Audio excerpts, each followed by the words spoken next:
Audit scope যেগুলো আছে, এই যে আমরা বিভিন্ন অডিট ওই ঘুরে ফিরে একই জিনিস বিভিন্নভাবে সবই লাক্সাবান, এক এক সময় এক এক মোড়কে, কখনো আপনার এক মডেল আসছে আরেক মডেল আসছে, আরেক লাক্স আসছে, কালার চেঞ্জ হচ্ছে। তো অডিট যেগুলো আছে দিন শেষে অডিট সবগুলোরই রিকোয়ারমেন্ট সেম আছে অ্যাজ পার ল এবং কাস্টমার।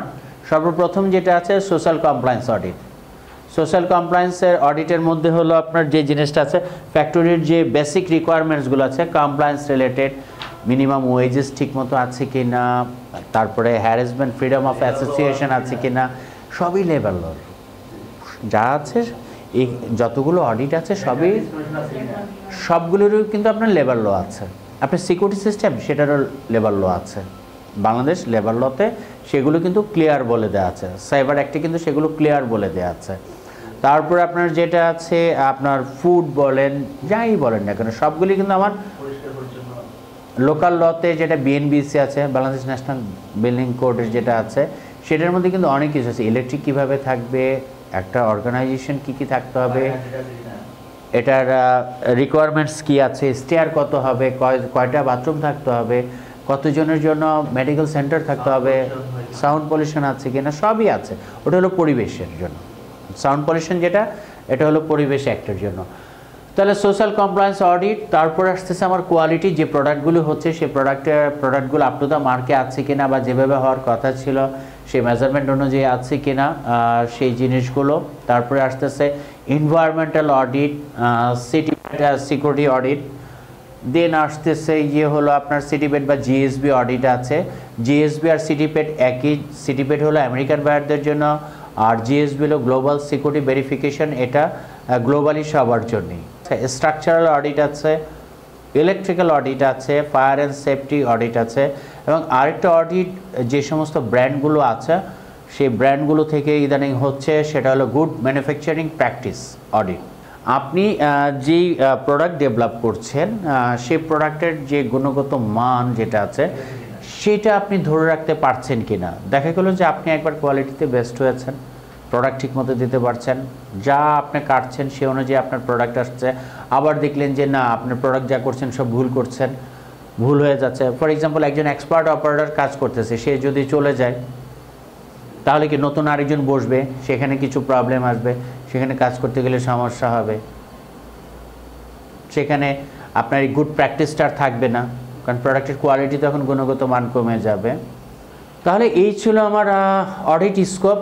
অডিট স্কোপের আমরা জানলাম অডিট প্রিপারেশনটা কি, প্রি অডিট প্ল্যানিং। কারণ অডিটের আগে তো আমি জানবো যে আমার এখানে অডিট আছে এত তারিখে, আমার বায়ার আসতেছে এত তারিখে, ঠিক না? আপনার প্রথম জানায় আসবে, প্রথম আপনাকে ম্যাক্সিমাম বায়ারই জানায় আসে, বলেই আসে।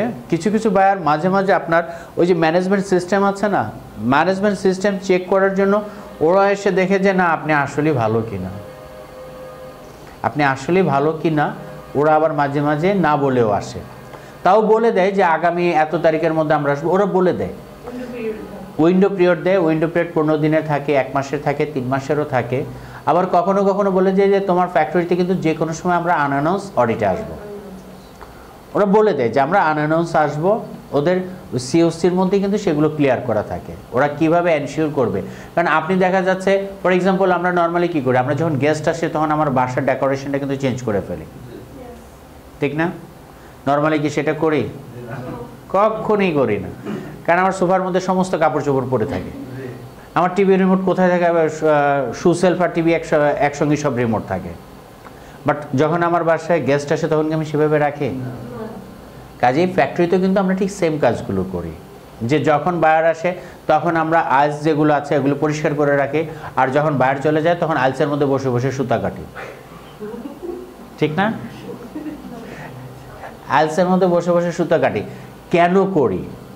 এই কারণে করি কারণ আমার যে ধরনের স্পেস থাকা দরকার ওই কাজটুকু করার জন্য যত স্পেস থাকা দরকার সেই স্পেস আমাদের ফ্যাক্টরিতে নেই, যার ফলে আপনার এইটা করা আমাদের পক্ষে সম্ভব না, যার জন্য আমরা ওই আইলসের মধ্যেই মাটিতে বসে বসে সুতা কাটতে থাকি। তো প্রি অডিট প্ল্যানিং, যে আমার আসলে কোন বায়ারের অডিট হচ্ছে, এটা কি আমার আরএসসি থেকে কি আপনার ইলেকট্রিক্যালের অডিট হবে? ফর এক্সাম্পল আমার এখানে আসলো আপনার কোয়ালিটি অডিট করার জন্য। আমি যদি বিল্ডিংয়ের কাজ টাজ করে রাখি তাহলে কি আমার অডিট ওভারকাম হবে, আমার গোল হবে? আমার এখানে অডিট আসতেছে ফায়ার দেখার জন্য, আমি সোশ্যালের সমস্ত জিনিসপত্র গুছিয়ে রাখছি, হবে? হবে না। আমার যাওয়ার দরকার চিটাগাং, আমি রংপুরের গাড়ি দুইটা বসলাম, হবে?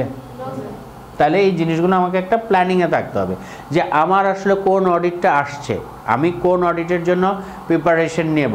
তাহলে আমার প্রি অডিট প্ল্যানিং থাকতে হবে যে আমি কিসের উপর করছি, কোন অডিট আসতেছে, তারপর অ্যাটেন্ডেন্স মিটিং, ওখানে আমার একটা মিটিং করতে হবে যে কোন কোন ডিপার্টমেন্টের উপর কিসের উপর আমার অডিটটা হচ্ছে, সংশ্লিষ্ট যারা আছে, সংশ্লিষ্ট সোশ্যাল পার্টের যে পার্টটুকু আছে সেটার জন্য যদি হয় তাহলে তো আমার ইলেকট্রিক্যাল ইঞ্জিনিয়ারকে ওখানে আনার দরকার নেই। অবশ্যই দরকার আছে, অবশ্যই দরকার আছে। আমরা সাধারণত যেটা করি যে আমাদের অডিট যখন হয়, কমপ্লায়েন্স হলে আমরা সেফটির যারা আছে তাদেরকে ট্যাগ রাখি না, যার ফলে অডিটের সময় আমার সেফটির প্রবলেমগুলো মাঝে মাঝে ধরা পড়ে যাচ্ছে। সোশ্যাল অডিট একটা ইলেকট্রিক্যাল আসলো, এখানে দেখা গেলো ইলেকট্রিক একটা কানেকশন লুজ ওয়্যার ঝুলে আছে, আমরা সোশ্যাল থেকে দেখলাম, বাট ও অডিটের সময় কিন্তু ওটা ঠিকই নোটিস হয়ে যাবে, ঠিক না? দেন হলো ইনফরমেশন রিকোয়েস্ট লিস্ট, যে কার কোথায় কী কী ইনফরমেশনগুলো লাগবে, কোন কোন ডিপার্টমেন্টের। ফর এক্সাম্পল যে আমার অডিট চেক লিস্ট দিয়ে দেয় বায়াররা যে আমার ইলেকট্রিকের জন্য আমরা কী কী জিনিস দেখব, আমরা একটু পরের স্লাইডগুলোতে দেখব যে আমি ইলেকট্রিকে কী কী দেখব, আমার ফায়ারের কী কী জিনিস দেখব, আমার কী কী রেজিস্টার থাকতে হবে, আমার কী কী ডকুমেন্টস থাকতে হবে। তারপরে আসতেছে ডিউরিং ফিল্ড ওয়ার্ক, ফিল্ড ওয়ার্কগুলো আমরা কী হবে, কীভাবে আমরা কাজ করব সেই প্ল্যানগুলি করা। কারণ দেখা যাচ্ছে যে আমার কিছু কিছু কাজে হয়তো ইনভেস্টমেন্ট লাগবে, কিছু জিনিস ভেঙে গেছে, আমার ওটাকে কিনতে হবে, কিছু জিনিস আছে আমাকে রিপেয়ার করতে হবে, কিছু জিনিস আছে আমাকে, আচ্ছা ওরা তো এই ট্রেনিংটা জানতে চাবে, তাহলে এই ট্রেনিংগুলোরটা আপডেট করতে হবে। ওই জায়গাগুলোতে আমরা দেখব ইস্যু ম্যানেজমেন্ট অ্যান্ড রেজুলেশন, ম্যানেজমেন্টের এবং ম্যানেজমেন্টকে এই জিনিসগুলো অবগত করতে হবে যে কোন কোন জায়গায় আমার কী কী জিনিসগুলো রাখবে, কিভাবে আমরা এই জিনিসগুলো করব। দেন হলো কোয়ালিটি অ্যাসুরেন্স। কোয়ালিটি অ্যাসুরেন্স কি শুধু প্রোডাকশনের জন্য? প্রতিটা কাজের জন্য, প্রতিটা ব্রিদিংয়ের জন্য কোয়ালিটি অ্যাসিওর করতে হবে। ফর এক্সাম্পল আমরা ট্যানারিতে গেলাম, ট্যানারিতে গিয়ে কি আমি ফুল বাগানে যেভাবে শ্বাস প্রশ্বাস নিব ওইভাবে নিব? সম্ভব? আমি ওই বিভিন্ন জায়গায় যে ডাম্পিং থাকে, গার্বেজ যে ডাম্পিং থাকে, আমি একটা সুন্দর খোলা সবুজ মাঠে যেভাবে বসতে পারবো ওখানে কি আমি ওইভাবে বসবো? কখনই বসবো? কখনই বসবো না। ওখানে যদি অমৃত কিছু থাকে ওর পাশে আমার পক্ষে বসা সম্ভব না, কিন্তু খোলা মাঠে যদি কিছু না থাকে, খোলা মাঠে কিন্তু সুন্দর করে বসে মাঠের মধ্যে শুয়ে আকাশ দেখা কিন্তু খুব ভালো লাগবে, ঠিক না? কাজেই আমরা যখন যেই কাজটি করি না কেন সেটার কোয়ালিটি যেন এনশিওর করতে পারি, কারণ কোয়ালিটি যদি এনশিওর করতে না পারি, যদি আপনার একাডেমিক্যালি দিকে বলেন আপনার 2 আউট অফ 4 যদি বা আউট অফ 5 যদি হয় তাহলে কি খুব ভ্যালু অ্যাডেড হবে? হবে? কাজ কিন্তু হবে, সার্টিফিকেট কিন্তু পাবো, ঠিক না? কিন্তু ভ্যালু অ্যাডেড হবে না, কারণ কোয়ালিটি অ্যাসিওর হয় নাই। দেন হলো রিপোর্টিং, যে আপনার অডিট প্রিপারেশন করার পর আপনারা যে ফিল্ড ভিজিট করলেন, ফিল্ড ভিজিট করার পরে আপনারা দেখলেন যে না আমার এই জায়গার এই জিনিসগুলো গ্যাপ আছে, আমার এই জিনিসগুলো করার দরকার আছে, আর এই জিনিসগুলো ওকে আছে, এই ট্রেনিংগুলো হয়ে গেছে, এই জায়গাগুলোতে পারচেস যদি করতে হয়। ফর এক্সাম্পল অডিটের আগে আপনি গিয়ে দেখলেন যে আপনার ফ্যাক্টরিতে কোনো পিপিই নাই, অডিটের আগে ম্যাক্সিমাম কম থাকে স্টোরেজ না। অডিটের আগে যে জিনিসগুলো হয় আমরা কি চেক করেন না আপনারা ফ্যাক্টরিতে? কাটিং গ্লাভসগুলো গিয়ে চেক করেন যে ঠিকমতো নেটগুলো আছে কিনা, কেটে গেছে কিনা, কাটলে সেটা দ্রুত গিয়ে আবার রিপেয়ার করেন, অথবা যদি রিপেয়ারেবল না হয় তাহলে ওটা চেঞ্জই করে ফেলেন, ঠিক না? আপনার কেমিক্যাল যারা হ্যান্ডেল করতেছে তাদের এক্সপিরিয়েন্স মাস্ক আছে কিনা, গ্লাভস আছে কিনা, গামবুট আছে কিনা, সেগুলো কিন্তু অডিটের আগে আপনারা চেক করছেন। যদি না থাকে তাহলে কিন্তু রিপোর্ট করছেন যে আমার এই জায়গায় এই জিনিসগুলো নাই। ইলেকট্রিশিয়ানদের বুট আছে কিনা, ওদের সেফটির যে রিকোয়ারমেন্টসগুলো আছে সেগুলো আছে কিনা, এগুলো কিন্তু আপনারা অডিটের আগে প্রতিনিয়ত চেক করতে হবে। না চেক করলে যে কোয়ালিটি কিন্তু অ্যাসিওর হবে না। দেখা গেলো অডিট আসছে, আপনার 10 জন ইলেকট্রিশিয়ান আছে, 10 জনের গামবুট দেওয়া আছে, রিকোয়ারমেন্টস ফুলফিল করা আছে, বাট আর বাকি 5 জনের কোনো কিছু নাই, তাহলে কি কোয়ালিটি অ্যাসিওর হবে? আবার দেখা গেল যে সবই আছে কিন্তু তারা মাস্ক পরতে গিয়ে মাস্ক এমনভাবে পরতেছে যে মাস্কের রেসপিরেটরি মাস্কের এটা কি এখান দিকে থাকবে না পিছন দিকে থাকবে সেটা তারা ক্লিয়ার না, স্পট রিমুভিং রুমে যে এটা কি কমন প্র্যাকটিস না? এটা মানে আমার দেখার মতো কমন প্র্যাকটিস। সবসময় নিচে রাখে আর মুখটা কোন দিকে সেট হবে সেটা তারা জানে না, উল্টাভাবে পড়ে। এটা হলো কমন প্র্যাকটিস, কারণ তারা সবসময় সেটা ইউজ করে না। ইউজ না করার কারণে তারা কোয়ালিটি এনশিওর করতে পারছে না। বাট আমাদের যারা আছে এছাড়া আমাদের কিন্তু কোয়ালিটি এনশিওর করতে হবে, কোয়ালিটি এনশিওর করতে হবে। কোয়ালিটি যদি এনশিওর করতে না পারি, অডিট যদি আপ টু দ্য মার্কে না আসে, তাহলে কিন্তু দিন শেষে outcome zero. Focus on assessment and prevention of non compliance.